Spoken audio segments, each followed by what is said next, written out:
Hello,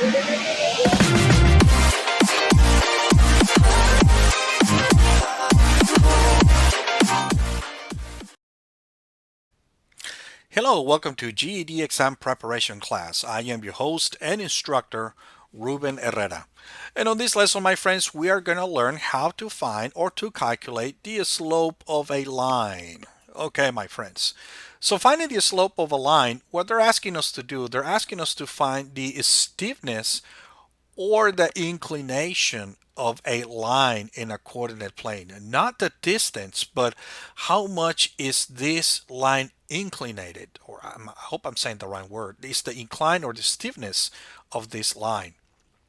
Okay, so there are several formulas that we can use to find out what is the inclination or the stiffness of this line right here. Okay, and we have three different formulas right here. I believe your book uses this formula right here, but for this lesson, my friends, I'm going to show you a very easy way to do this. And so what we're going to do, we're going to use this formula right here.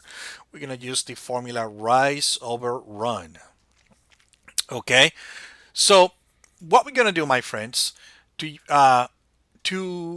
figure it out or to solve the inclination or the slope of this line, what I'm going to ask you to do first, the first step is that I want you to forget about these numbers right here. These numbers right here no longer exist for you, okay? So we're going to totally ignore these numbers, okay? And it doesn't matter which quadrant is it, and it doesn't matter whether we have negative numbers or positive numbers. These numbers do not matter anymore. So, okay, so that's the first rule. The second rule is this. We're always going to run from left to right. So our job is going to be to find out the inclination, yes, but we always have to go from the point on the left regardless of the position where it's at or the coordinate where it's at. We're going to try to get to the point on the right. So we always going to run from left to right. So I'm going to write that here. Always run. We're always going to go in this direction. From left, we're going to go from left to the right. Always, always, always from left to right. Very nice. And what we're going to do, we're going to find out what is the rise and what is the run. So what I'm going to do, my friends, now remember, I'm going to go from left to right, but I cannot really go in this diagonal direction.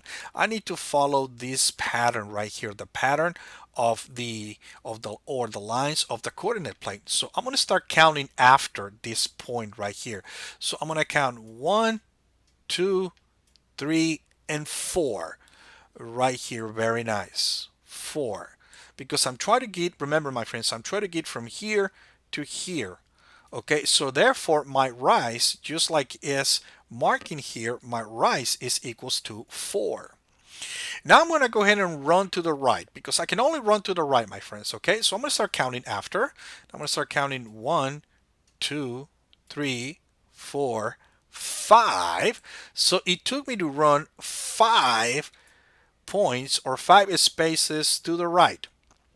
Okay, so therefore to get from this point right here to this point right here and also following that left to right rule, I can tell that I rise 4 spaces or 4 points, whatever you want to call it, and then I run 5 spaces to the right. Okay, and that is following this rule right here. So now I can tell that therefore my slope is, my slope is 4 over 5. Okay, that's my rise over my run. And this, my friends, this is my answer. This is my slope. This is my stiffness of this slope right here, of this line right here. I'm sorry. Very nice. And this is what your GED is going to ask you for. And that is it. Very simple. Do not forget the rules. The formula is rise over run. Okay. Rule number 1, always go from left to right. Okay, always go from left to right. Well, actually, the rule number 1 was to want you to forget about the numbers right here on the coordinate plane. Forget about the numbers. The numbers are regardless because we're going to count the spaces ourselves. So rule number 1, always disregard the numbers on the coordinate plane. Rule number 2, remember to always run from left to right. Okay, so therefore this is our result right here, and it's very simple. Okay, so I have one more note, my friend. Actually, I have one. Let us look at one more example right here. So on this example right here, we're also gonna use that rule from that formula from rise over run. Okay, and we're also gonna go from left to right. But if you notice, my friends, to get from this point right here, from the point on the left to the point on the right, and instead of rising like the picture says, we're actually gonna go down. We're not actually going up. We're actually gonna go down. Okay, so I'm gonna go ahead and count my spaces.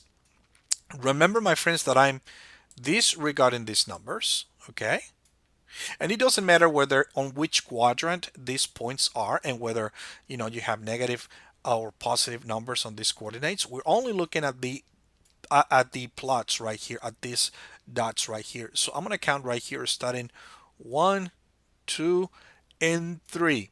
So right here, I actually have to go deeper, or actually I had to go down 3 spaces and instead of rising. So therefore my rise is going to be a negative rise. So it's going to be a -3.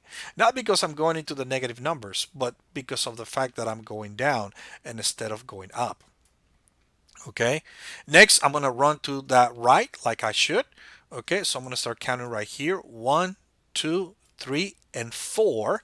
Now therefore my run is going to be 4, and by following the formula of rise over run, I can tell that the slope or the steepness of this line right here is going to be -3 over 4. And it's -3 because that means that instead of going up, we have to actually go down. So it therefore is a negative rise. Okay, very nice. I have one last note for you, my friends. On your GED exam, whenever you have a slope and your slope looks something like 3 over 3 or 4 over 4, as long as you have the same number on the top and on the bottom, that result that is equals to 1, as we learned this on the past lesson about fractions.